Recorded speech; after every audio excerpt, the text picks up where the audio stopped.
¿Qué onda, amigos? ¿Cómo están? Qué gusto tenerlos aquí, un episodio más de La Cefetera. Mi nombre es Luisa Fernanda Rodríguez y recuerda que estás en este podcast en donde hablamos acerca de todo lo que tiene que ver con el teatro. Hablamos acerca de los creativos, de los creadores, de los ejecutantes escénicos y cada capítulo en esta nueva cuarta temporada se estará desarrollando desde aquí la tienda teatral que se ubica en la Plaza Centro Cultural Cuauhtémoc. Aquí tú sabes, si tienes más de 30 años, un poquito más, es donde están los televiteatros. Si no, es en donde están los Telmex. Ahora es el Centro Cultural Teatro 1, Teatro 2 y estamos abajito en este spot maravilloso lleno de libros, de títeres, de conocimiento para todos aquellos que nos interesan las artes escénicas, porque no solamente podrás encontrar cosas acerca de teatro, sino también acerca de ópera, de teatro musical, de títeres y iré investigando conforme suceda la temporada, iré investigando qué otros secretos aguardan aquí en la tienda teatral México. Hoy estoy muy emocionada porque nos encontramos con dos creadores escénicos que han dado mucho de qué hablar respecto a sus trayectorias, que cuentan ya con un ACPT a jóvenes audiencias, a teatro para jóvenes audiencias en el 2023 y que forman parte de Nocturno Teatro. Quiero darle la bienvenida a Gerald Nájera, que se encuentra aquí conmigo. Hola, un gusto estar aquí, Luisa. Muchas gracias. Y también a Hatske, actor. Muchas gracias por recibirnos. No, bienvenidos. Estamos aquí para hablar de una obra que tienen en común ahora en cartelera, que ya nos platicarán más adelante acerca de ella. Pero primero quiero empezar por lo primero. ¿Cómo es que uno se hace artista? Y ustedes saben que ya tengo esta frasecita, por si me extrañaban, en donde les preguntaba a todos cuál era su mito de origen, porque todos tenemos un lugar del que venimos y cómo nos creamos y decidimos salirles a nuestras madres artistas. ¿Cómo fue, Gerald, que llegas a los escenarios? Uy, pues fue algo que supe desde súper chiquitita, como que mis papás me llevaban mucho al teatro desde muy chiquita y me acuerdo que me gustaba mucho y siempre, creo que en general las historias como que fueron un lugar donde encontraba pertenencia, identificación, maravilla, sorpresa y particularmente el teatro. Y me acuerdo súper claro cuando estaba chiquita, igual no tan chiquita, que cuando estaba el fantasma de la ópera hace muchos, muchos años. Y yo, años. Sí, la versión pasada. Y yo creo que tenía 10 años, no sé, 8. Y bueno, iba a ver muchas cosas, pero me acuerdo muy particularmente ir a ver el fantasma y me acuerdo como que este lugar que era la ópera y de pronto se convertía en el río abajo con todo el humo y la música, o sea, como que me impactó, estaba yo impactada, o sea, no podía creer que eso que estaba viendo estaba sucediendo frente a mis ojos y que no me había dado cuenta cómo habían cambiado de una, pues sí, de como el cambio de escenografía y todo era como tan, sí, sentía yo que era como magia frente a mis ojos y, y ahí dije, wow, yo quiero hacer eso. O sea, dije, yo quiero hacer eso y ya toda la vida nunca cambié. Es muy impresionante cómo muchos de nosotros iniciamos en esto gracias a que primero fuimos espectadores. Claro. Y pronto regresaré a eso de la magia de ser espectador para poder convertirte en artista y poder llevar proyectos de calidad a los ojos de otros espectadores. Hatske, ¿cómo llegas tú al teatro? Pues a mí me tocó ser espectador de teatro ya más grande. Yo soy de Irapuato, Guanajuato, no viví en la ciudad. Entonces, la primera obra de teatro que yo vi, yo ya tenía unos 12 años y una obra que yo vi en la ciudad, yo ya tenía unos 17. Pero, hoy, sí. Pero también lo sabía desde muy chiquito. Desde muy chiquito lo sabía. Tengo por ahí un video guardado. Debe estar en alguna parte de mi casa donde tengo como 5 años y digo de que yo de grande voy a ser artista. Pero mi referente en ese momento estando en provincia, aunque no se debe decir que es provincia, en Irapuato era las novelas de Televisa Niños. Claro. Yo veía las novelas de Televisa Niños y yo decía como, wow, yo quiero hacer lo que esos niños, como que yo me enojaba mucho porque yo llegaba de la escuela a las 4 de la tarde y veía la novela y yo decía, ¿por qué esos niños pueden estar jugando a que son otras personas y cantan y bailan y hacen unos escenones y yo tengo que hacer tarea de matemáticas después de esto? Entonces, eso me inspiró mucho y desde entonces yo dije desde los 5 de que yo voy para allá. Y Pues Enos así fue. aquí. Y enos aquí. Bueno, pero tuvo que haber un camino para poder llegar a profesionalizarte en esto, para jugar en serio, que a final de cuentas es esto que hacemos los artistas, los performers, es jugar en serio, porque a final de cuentas seguimos haciendo que somos estas otras personas, pero ya lo llevamos a otro nivel. ¿Cómo llegas a profesionalizarte? Pues justo lo tenía muy claro desde la prepa. Yo desde la prepa ya tenía claro como, sí, yo acabo la prepa, pero yo en cuanto me den mi diploma de acabé, yo tengo un pie en la Ciudad de México para aprender cómo se hace esto ya de manera profesional. Entonces me metí justo un año antes de de graduarme de la preparatoria, me vine a tomar cursos todo un verano para poder conocer escuelas, también saber qué me vibraba, dónde me sentía cómodo, dónde mi cuerpo decía como aquí sí, aquí no, aquí sí. Y si Y, esto te gustaba en serio. no, eso no había duda. No había duda, No había duda, ¿ok? no, o sea, justo Maravilloso era de que no, eso no, ni siquiera es una pregunta que existiera en tu que ser. existía en el sistema. Y ya justo encontré Casa Azul, Ujú. sentí que mi cuerpo resonaba con el espacio y dije, es aquí. Entonces estudié, la primera parte del camino de profesionalización fue ahí, estudiando en Casa Azul. Y después te fuiste a Madrid. Y Y des- a Nueva York. Y yo los traigo estudiadísimos. Usted ya me conoce, yo soy una señora chismosa. y después me fui a Nueva York hace 2 años y medio, porque justo antes de venirme a Casa Azul, a Ciudad de México, yo en la secundaria decía, no, yo me voy a ir a estudiar como actor a Nueva York, allá me voy a entrenar, pero en ese momento las posibilidades económicas de mi familia no daban para eso, entonces me vine a estudiar a México. Y después de ya estar trabajando como actor y ahorrar trabajando como actor, me logro autocumplir el sueño de irme aunque sea un verano, a estudiar a Nueva York.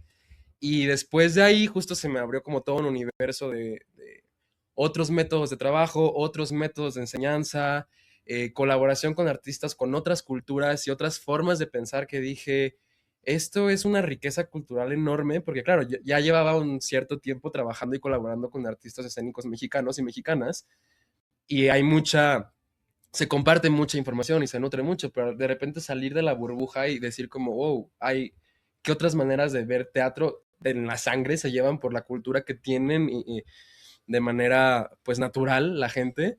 Me abrió la espinita y después de Nueva York fue cuando al año siguiente dije de que bueno, ¿y qué pasa si ahora me voy a Madrid? Y me fui a estudiar a Madrid actuación otro ratillo y aquí estamos. Pero qué maravilla esta hambre de conocer y esta hambre de estudiar y esta hambre de entrenarse. Siempre aquí en el podcast, lo pueden ver desde los capítulos pasados, hablamos mucho acerca de la importancia de entrenarte para poder jugar, Sí, ¿no? totalmente. De tener las herramientas necesarias para estar listo. Gerald, ¿cómo te profesionalizas?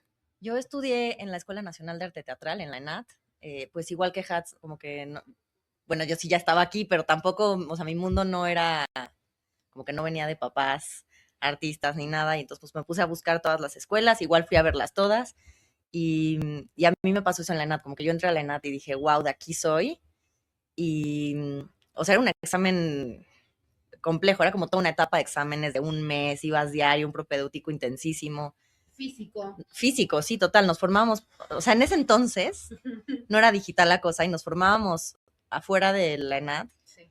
y tenías que sacar ficha y solo daban 300 y se formaban como 700 personas. Entonces tenías que llegar una noche antes, y me acuerdo perfecto esto, a poner tu tienda de campaña y dormir en Churubusco y Tlalpan.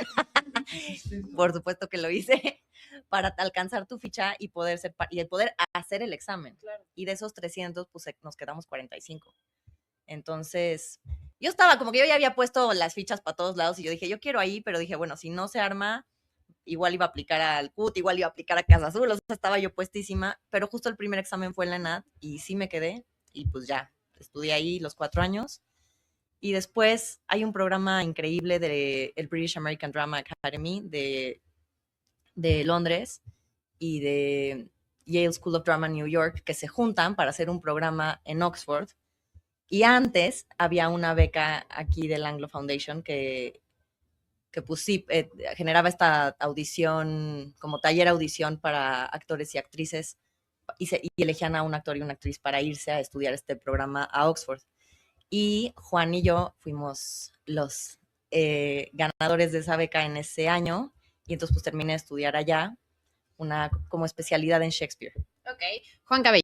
Juan Cabello. Juan Cabello, que también es cofundador de Nocturno Teatro, que me gustaría un poquito que nos platicaras cuál es el quehacer de Nocturno Teatro, cómo es que llegan a ponerse de acuerdo de, ay, si nos gusta trabajar juntos, vamos a llevar lo que aprendimos a México y pues ya llevan cuántos años de trayectoria con Nocturno. Muchos, 17 creo. Tras. Sí, 17 creo, ya son un buen. Ya un niño de prepa. Ya. Ya un niño de prepa. Juan empieza Nocturno antes de que de conocernos. Él como que lo tiene claro muy pronto. Él estudió en Casa Azul y desde la carrera tiene claro que tiene que hacer una compañía para irse generando como un currículum de compañía. Y entonces funda Nocturno Teatro y empieza a hacer sus obras desde que está en la escuela. Y hace una que otra cosilla y está como investigando, escribe, dirige y después de eso nos conocemos en esta beca de Oxford y ya los dos producíamos para ese entonces, no porque ninguno hubiera estudiado producción, pero pues porque creo que somos muy movidos y nos gusta mucho hacer que las cosas sucedan. Somos signos de tierra, entonces nos gusta hacer que las cosas sucedan. Otro, por cierto. Bueno, sí, no, sí, no. y entonces como que en Oxford así estábamos vueltos locos con Shakespeare, la actuación y esto y lo otro, y platicábamos. Y en ese entonces, creo que tenía poquito de haber salido de teatro, y Juan ya le acaban de dar sus primeros 2 EFIs. Y pues era todavía muy chavo, la verdad. Y pues yo tenía como otras ideas de producción. Entonces empezamos a hablar y como que él me abría el mundo del EFI, yo le abría otro mundo que él no había visto, como el patrocinio, y estábamos ahí como impresionados de lo que se podía hacer. Y después regresamos a México y empezamos a trabajar luego juntos, ya ni nos lo preguntamos. Juan tenía ganas de escribir una obra que tuviera que ver con Shakespeare y entonces escribió El cuerpo de Mercucio. La escribió, la dirigió, la producimos los dos como una primera cosa que hicimos así con el dinero de nuestra bolsa, como saliera. No, o sea, bien, pero de la forma más profesional, pero como puse apostándole con los recursos que teníamos. Y me acuerdo muchísimo que tuvimos una temporada en el Shakespeare y que fue Juan a firmar el contrato de la renta, que pues era una buena renta, ¿no? Y yo decía, Juan, ¿cómo vamos a pagar eso? O sea, no teníamos no teníamos nada. Y yo decía, qué susto. Y él decía, va a salir de taquilla. Yo decía, ay, no, qué terror. No, sí, qué miedo de lanzarse a taquillas. Sí, y la verdad es que a Mercucio le dimos como mucho tiempo, o sea, como que le decimos ahora que fue nuestra escuela de producción, porque le dimos vida muchos años a esa obra, y aprendimos muchísimo también haciendo cosas que, o sea, pues sí, cometiendo errores y aprendiendo y diciendo, ok, bueno, eso ya no lo volvemos a hacer. Pero la verdad es que sí nos curtió, nos dimos cuenta que trabajamos súper bien juntos, y a partir de ahí seguimos con Nocturno, que en realidad tiene el fin o la intención de poder dar vida a nuestros propios proyectos, ¿no? Como que como actor te llaman a proyectos y usualmente los proyectos siempre tienen algo, o sea, el personaje, y ustedes lo saben, siempre hay algo que te toca de eso, ¿no? Que te llama, que dices, claro, por eso me tocaba hacer este personaje, hay algo hay que aprenderle. Pero también creo que es muy distinto cuando tienes muchas inquietudes y tú las quieres poner ahí y como que es poco probable esperar a que llegue la obra, que justo quiere decir lo que tú quieres decir. Y entonces nos pusimos como, sí, a tener Nocturno como una plataforma que nos permita tanto hacer proyectos que a nosotros nos resuenen, que salgan de nuestro corazón, de nuestra necesidad de expresar algo, y que también como que contribuyan a generar obviamente las mejores condiciones para los creativos, los creadores, los actores, y también como para que sea ese espacio donde así como nosotros podemos explorar lo que queremos, también lo sea para los demás. Claro, creativos. Y al final de cuentas también es importante el que, digo, aquí en México tenemos muy estigmatizado este rollo de que si eres actor solamente eres actor, y ya ahorita se ve mejor el generarse sus propios proyectos, porque al final de cuentas, y hay que decirlo, vivimos en una economía para el artista en donde sí no hay tantas oportunidades laborales como nos gustaría, y somos tantos que nos dedicamos a esto que está bien el autogenerarte tus proyectos, y más para poder hacer esto bajo tus condiciones. ¿Qué es lo que te gusta? ¿Qué es lo que quieres decir? ¿Qué es lo que te interesa el que la gente te vea decir, te escuche, ¿no? Hatske, ahora tú platícame un poco, ¿cómo es que llegas a Nocturno? Mágicamente. Padrísimo. Que creo que la palabra de la semana, así como si fuéramos el conde contar, es magia. La hemos dicho hoy por lo menos 3 veces, porque ya la tengo en mis notas. ¿Ah, sí? Sí, 3 veces. Pues es meant to be. Es muy mágica. La tengo más como en la esencia, más que como en los factos, así Ok. tal cual. Recuerdo que un verano o un invierno me entró una llamada. Esto empezó muy romántico. Un invierno entró una llamada. Me entró una llamada de Geraldine Nájera, en el que de repente ya nos ubicábamos de... No, ya recordé, sí, me falta el inicio, era pandemia. Alberto está sufriendo Era porque están pegándole a la pandemia, y mesa. hablando de que los actores empiezan la pandemia, y hablando de que los actores de repente tenemos inquietudes de, ay, tengo una inquietud creativa que se expande más allá de solo actuar. Juan Cabello lanza un taller de dramaturgia en pandemia. Y yo traía ya este bichito de, hoy quiero aprender a escribir porque quiero escribir mis historias, y de repente yo me agarraba escribiendo escenas. Quiero hacer mis proyectos. Y fue muy mágico porque hay mucha gente involucrada que está en esta obra. Yo en ese momento yo soy muy amigo de Amanda Fara, que está dentro del elenco. Y con Amanda estábamos rebotando de, hay que buscar juntos un taller de dramaturgia. Y juntos dimos con el taller de Juan Cabello. Amanda no se metió porque le salieron cosillas de trabajo, y yo me meto al taller, y ahí conozco a Gerald, conozco a Juan a través de una pantalla, tomamos el taller, se vuelve muy divertido, un proceso creativo muy inspirador, y como a los 3 meses, yo creo. El gap que te falta. Juan estaba terminando de escribir El misterioso caso y la íbamos a meter a Efi ya. Y estábamos buscando el personaje que hiciera a Miquel. Y a Hatske pues no lo conocíamos, pero lo conocimos en la pantalla, nos cayó increíble, como que nos vibró muchísimo, o sea, no lo habíamos visto actuar nunca, pero como que daba el perfil perfecto, era súper joven, todavía era súper joven, tenía su pelo larguito, como que decíamos, es él, y nos vibraba que sí, pero pues ni lo conocíamos ni en persona, ni lo habíamos visto actuar ni nada, obviamente lo estoqueamos en sus redes, tengan sus redes al día, y dijimos, pues sí actúa, es de Casa Azul, no sé qué, ahí investigamos un poquín por allá, con algunas personas, y esto es algo que Juan y yo nunca hacemos, y por eso es súper particular, sin conocerlo, sin haberlo visto actuar y sin audicionarlo, dijimos que sea él. Que nunca hacemos y no lo hemos vuelto a hacer, aunque estamos muy contentos de cómo sucedió, pero es un riesgo. Algo nos dijo, o sea, es una cosa que es la única vez que la hemos hecho y la hicimos así. Y entonces ya, puedes proseguir con tu parte de la historia. De repente, un invierno me llegó una llamada de Gerald de, oye, Hats, estamos a punto de meter Efi. Aquí está la obra, dime si te interesa. Y yo de que, ¿qué? No puede ser, wow, no sé qué. Y justo también fue muy mágico porque a los 5 minutos me vuelve a llamar Gerald de, oye, ¿tú ya has trabajado con Amanda Fara? Y yo de, sí, vengo a hacer una obra con ella. Y fue de, ok, perfecto. Y de repente le llamaron a Amanda, me llaman a mí. Y después de eso, nos toca a Gerald, Juan y a mí actuar juntos en un proyecto. Sí, cierto. Y entonces era rarísimo porque estábamos en el mismo elenco y fue como, hola, nos conocemos en la pantalla. Y todavía no hacíamos El misterioso. Todavía no hacíamos El misterioso. Tenemos un EFI firmado, no nos conocemos en persona. Ya aceptamos un proyecto y ahora somos elenco en un proyecto. Es verdad. Y en el elenco... Donde además los 3 éramos el mismo personaje. Éramos el mismo personaje. Bien raro, no estoy entendiendo nada. Simón. Estábamos haciendo La Casa de Papel de Experience tras la pandemia. Y entonces Juan, Gerald y yo, otros como 10 actores, compartíamos personajes. Y a partir de ahí surgió una relación muy bonita, una amistad, y era como era raro, wow, estoy conectando con estas personas también a niveles humanos muy profundos, y ya había esta sensación de vamos a trabajar juntos. Entonces acaba la Casa de Papel y como al año es que empezamos el EFI. Y ya éramos muy buenos amigos para cuando empezamos a montar la obra. Qué maravilla. Sí. Oigan, y esta obra que entiendo que se estrenó en 2023, ¿sí? Esta obra terminó multipremiada. ¿Cómo es para ustedes? O sea, porque tienen su ACPT, a Teatro para Jóvenes Audiencias. Yo sé que hay más premios por ahí, pero ¿cómo es el de un proyecto que empieza sin conocerse, sin verse a la cara, porque estábamos en tiempos pandémicos, a llegar a estar multipremiados y reestrenar ahora?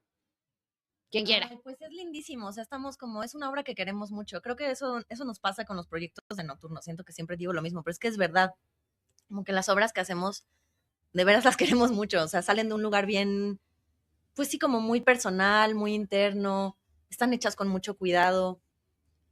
Como que buscamos los ingredientes y las personas con genuino cuidado y amor y procuramos que las condiciones sean así y que el trato sea así. Entonces, la verdad es que El Misterioso ha sido de las obras más fáciles en todos los aspectos y eso es muy loco y muy bello. O sea, como que para Juan ha sido la más fácil de escribir.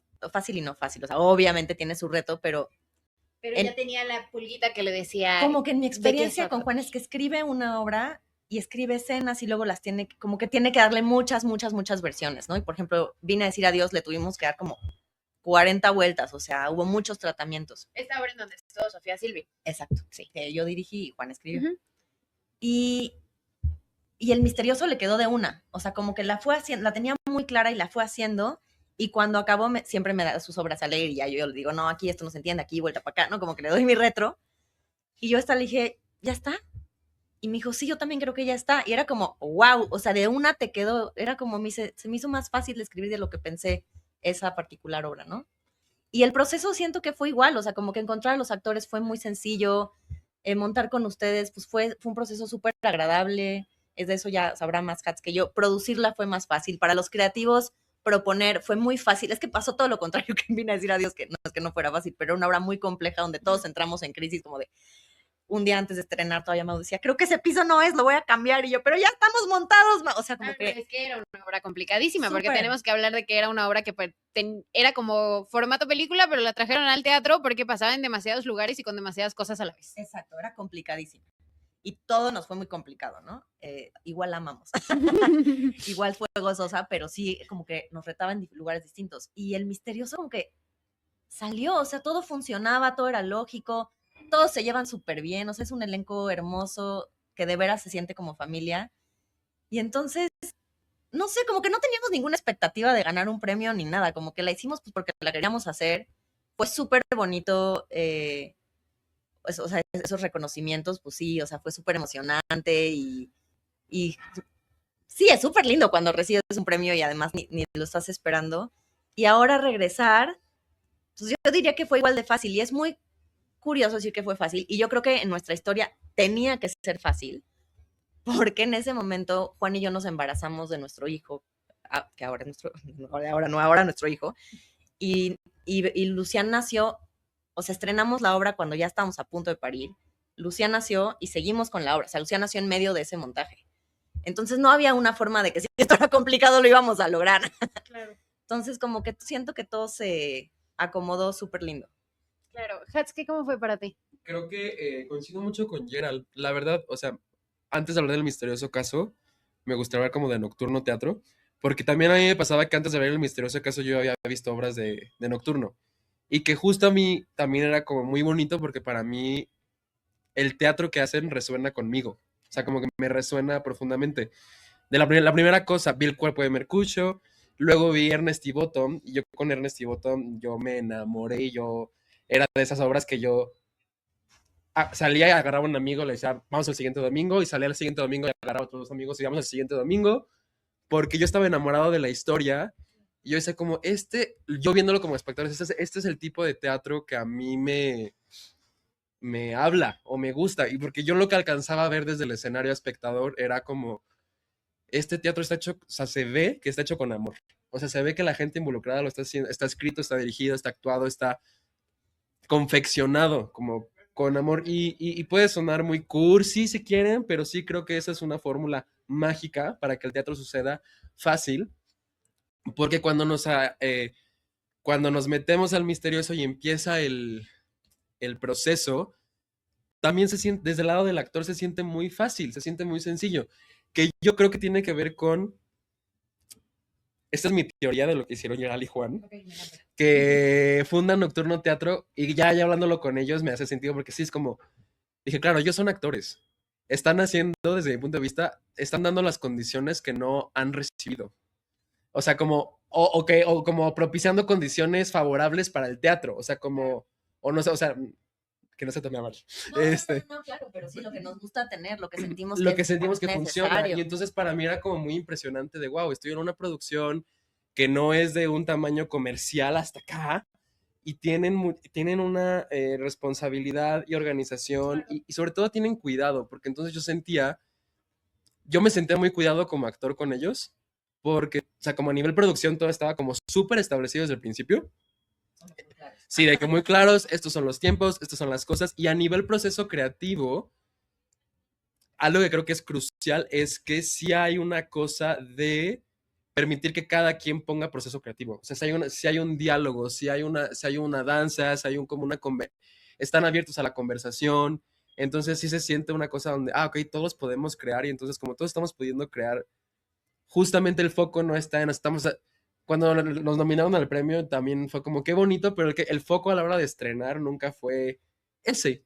Fue una linda consecuencia, pero el foco estaba en hacemos esta obra porque a todas las personas involucradas nos movía a niveles personales muy profundos. Que es cuando también creo que las cosas te seleccionan, te llaman y te escogen, porque era impresionante de que decimos, sí, a los 5 actores del elenco nos está moviendo la entraña a esta cosa, la historia que escribe Juan, pero que produce Gerald, pero que diseña Mauricio Asensio y que a todos nos mueve profundamente. Entonces, como había se volvió personal. Claro. Y era tan personal que era inevitable decir, me toca tan personalmente y nos toca tan personalmente que no hay de otra más que entrarle con toda la carne al asador.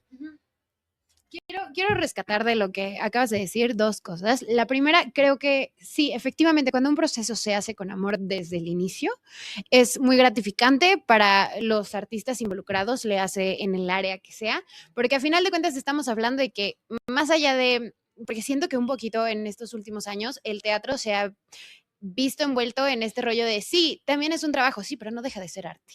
Sí, sí es un trabajo, pero no deja de ser arte y se tiene que formar desde ahí, se tiene que formar desde el mensaje, desde el cómo, desde el cuándo y cómo, para qué, con quién.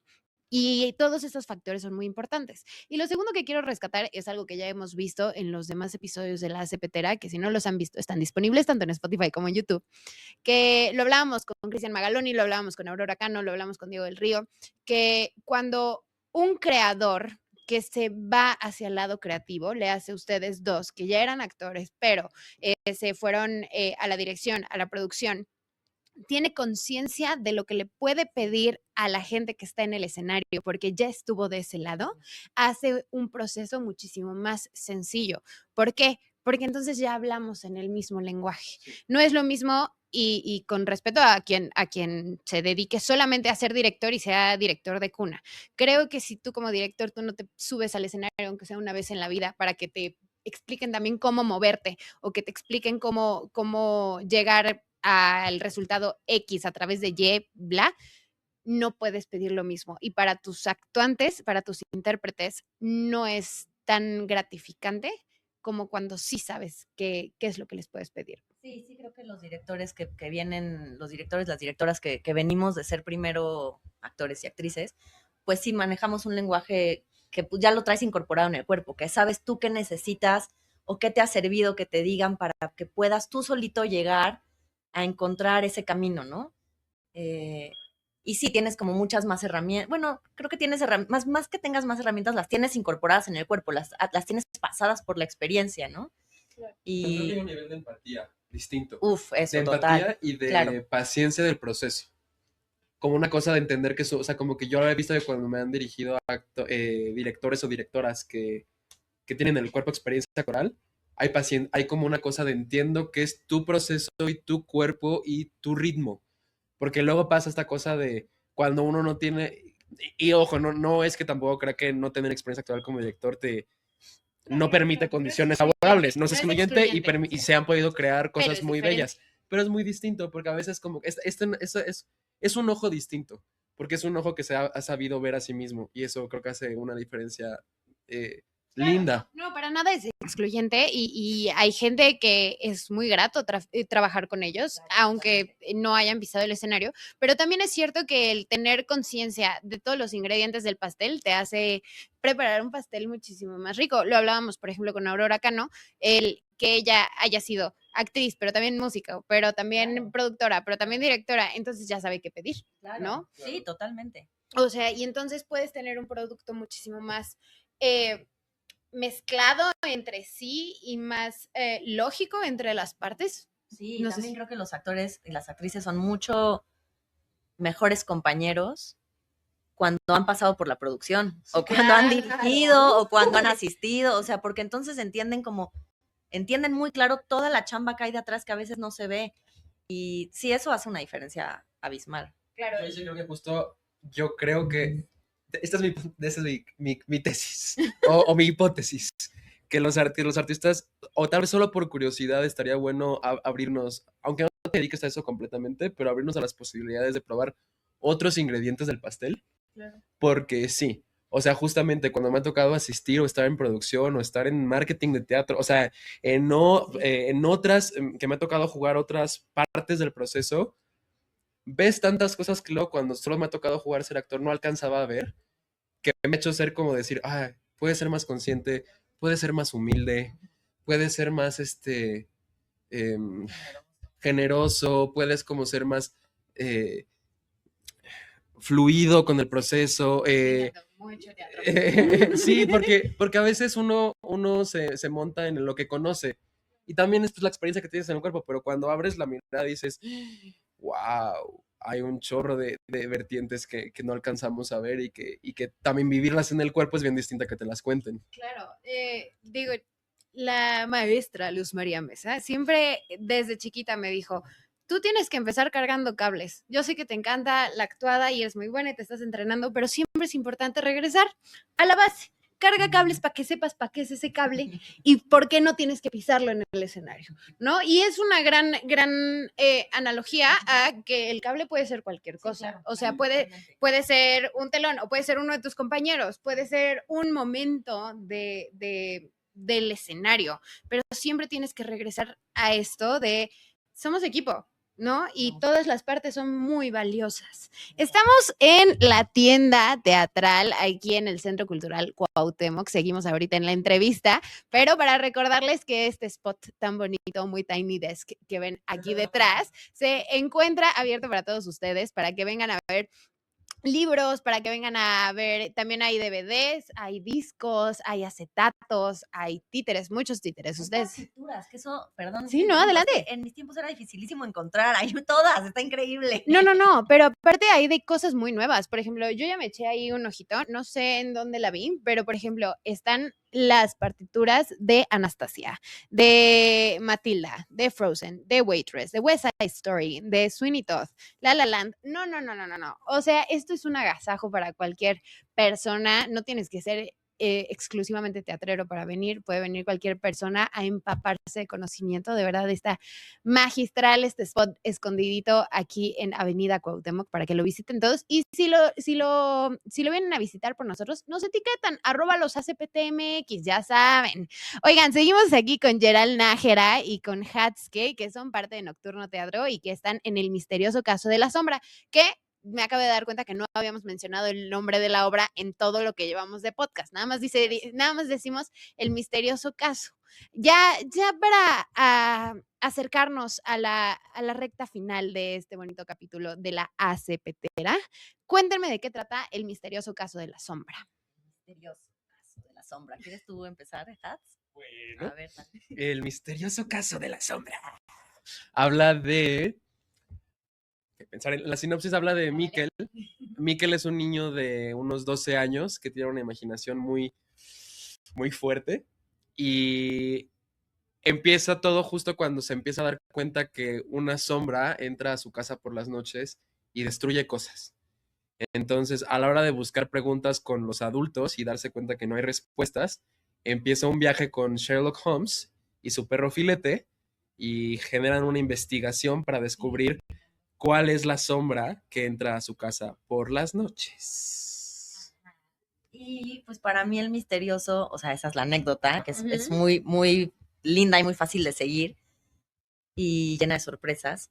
Y para mí la obra va del cambio, va de todas las cosas que configuran el cambio en nuestras vidas, que es eso que es inherente, que nos va a pasar a todos, que nos sigue pasando todo el tiempo y que va a pasar de aquí hasta que nos muramos y tal vez ahí siga sucediendo. Es como el cambio continuo de la vida, ¿no? En todas las etapas. Entonces estos personajes están en en el cambio de la adolescencia, en el cambio de perder la inocencia, ese momento en el que dejas de ser niño. Y creo que todos nos acordamos de ese momento donde dices, yo con esta situación en ese momento siento que ahí dejé de ser niña y ya, o sea, algo cambió, ¿no?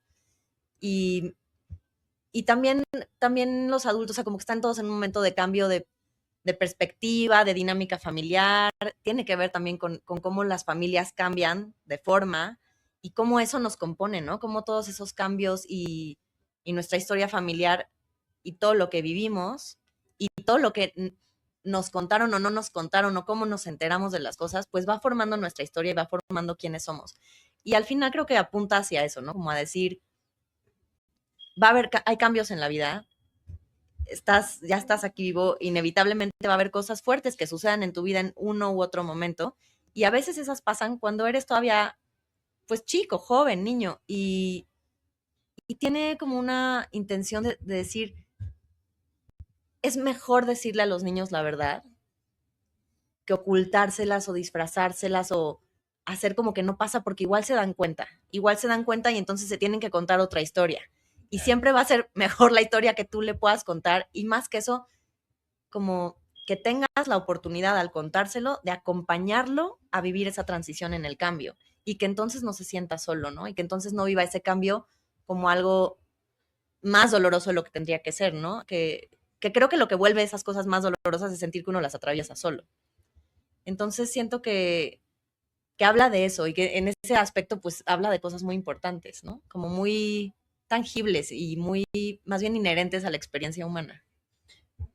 Miquel, ¿qué nos podrías decir, además de todo lo que ya nos contaron sobre Miquel? Ay. Perdón, me quedé procesando lo que dijo Gerald. Que pues creo que está atravesando lo que acaba de compartir. Creo que es un personaje muy lindo, muy divertido de hacer, con la inocencia inherente de esa edad, de tener 12 años y de vivir el mundo a todo el esplendor. Pero al mismo tiempo es un personaje que está atravesando un río de mucha soledad, porque no está siendo acompañado en el proceso de que algo está pasando en su casa, algo está cambiando, se está dando cuenta de que algo no está bien y no hay quien le acompañe en el proceso de atravesar eso. Entonces, justo creo que interpretarlo o tener la oportunidad de crear o dignificar esa edad me parece muy importante porque sí creo que las historias serían muy distintas si se acompañara a las infancias desde en todo momento. El viaje de Miquel es muy claro, se tiene que crear toda una narrativa fantasiosa y cara a Sherlock Holmes y hablar con su perro Filete, porque no hay con quien lo hable en su casa, entonces tiene que hablar con un Sherlock Holmes imaginario y con el perro. Y no hay con quien pueda rebotar todo lo que le está pasando, que es muy divertido de ver la historia y la investigación y se vuelve una anécdota muy dulce, como un apapacho para quien la ve, pero al mismo tiempo lleva debajo hablemos de estas cosas con las infancias. No, creo que se llegó a decir como en un momento en que se recibió el premio, la importancia que tiene el hacer este teatro para las jóvenes audiencias, poner este tema de conversación con los niños y recordarnos, quitarnos el estigma social de que no, los niños no van a entender y de que no se puede hablar con los niños porque creo que entienden y sienten y perciben mucho más que los adultos. O sea, y creo que una cosa que nos mueve en Nocturno cuando hacemos obras para infancias o para adolescencias es que siempre sean obras que también toquen al adulto que lo acompaña o al adulto que va solo, porque también como que, y lo decían las madrinas y padrinos en el estreno, pero que buscamos que le hable a los niños y a los jóvenes, pero también que le hable al niño y al joven dentro del adulto, ¿no? Y siento que como personas, pues, sí, adultas y de todo rango de edad que he visto salir de la obra, y justo, ¿no? Se van con la reflexión de decir, ay, me toca de cuando yo era niño, me toca de ahora que soy papá, me toca de hacerme reflexionar en cuáles han sido mis sombras y cómo las he traído a la familia, ¿no? Y siento que es muy lindo ver cómo una obra puede tener tanto alcance, ¿no? De que le hable a todo el mundo y que se vuelva genuinamente una experiencia que se vive, pues sí, en comunidad. Claro. Y creo que también es bonito, como ahorita lo pensaba, como hasta la metateatralidad de que la obra te acompañe en el proceso, o sea, que la obra acompañe a tanta gente a ver sus propios, o sea, sí, seguimos el viaje de Miquel y vemos la sombra específica de la historia de Miquel, ¿no? Pero al final, como dice Gerald, cada quien le toca mi sombra familiar o mi sombra personal, que no hablo, que me da mucho miedo ver, que es un tema muy difícil de platicar con otras personas y que al final lo que la obra propone no te estamos diciendo que es fácil, no te estamos diciendo que es mágico de la noche a la mañana, ya hablamos, se resuelve, pero si te das la oportunidad de ver la sombra y tener con quién acompañarte en el proceso es más fácil. Al final la obra acompaña y eso creo que es algo muy bonito y muy sanador de esta obra de teatro y que por eso a la gente le mueve tanto, porque pues sí, remueve fibras. Remueve fibras. Justo eso que decía Hats, como que la sombra, no les voy a hacer spoiler de cuál es la sombra, pero uno o sea, está develado bastante adelante en la obra. Entonces creo que también es muy lindo cuando la gente sale y me dice, oh, yo me imaginé que la sombra era esto, o yo pensaba que la sombra era el otro, o yo como tengo esta experiencia, veía esto en la sombra. Entonces es muy lindo que es como la sombra, literal, pues es un espacio donde cada uno puede reflejar la sombra y la historia pasa igualito, ¿no? Y después el decir, claro. Bueno, si ustedes quieren ir a descubrir quién o qué es la sombra en El misterioso caso de la sombra, lo puede hacer todos los domingos a las 12 del día en el Teatro Milán hasta el 7 de junio. Hatske, ¿algo último que quieras compartir con la audiencia de La Cepetera? Pues que muchas gracias por recibirnos y darnos el espacio que creo que es un gran plan ir los domingos al teatro. Luego, justo con esta cosa de qué hacemos en familia y qué podemos hacer y qué tipo de cosas distintas, siempre creo que es un gran plan ir al teatro. Desde ahorita inculcarle a los niños ir al teatro y que tengan una experiencia que, como bien dice Gerald, le toca a los niños y le toca también al niño interno de cada uno. Creo que es un bonito regalo familiar de una linda experiencia para vivir. Muchas gracias, Gerald Nájera. Pues nada, muchas gracias por tenernos aquí. Amamos la CPT, sigan a la CPT, sigan a Nocturno Teatro en las redes de Nocturno Teatro, sigan a la tienda que está increíble. Y pues nada, los esperamos en el teatro en El misterioso caso de la sombra para que vengan a compartir con nosotros esta historia. Y sigan muy al pendiente de todo lo que haga Nocturno Teatro. Síganos a los dos en sus redes sociales. Recuerden que hoy grabamos desde la Tienda Teatral México, que se encuentra aquí en el Centro Cultural Cuauhtémoc, al ladito de, ya saben, el Centro Cultural Teatro 1, Teatro 2. Y pues bueno, recordarles, por favor, que sigan las redes de la CPT para que estén al pendiente de todo lo que opinan los críticos, los periodistas teatrales. Todo el contenido acerca de la cartelera teatral lo pueden encontrar ahí. Yo soy Luisa Fernanda Rodríguez y te pido que solo por hoy no dejemos ninguna butaca vacía. Esto es La Cepetera.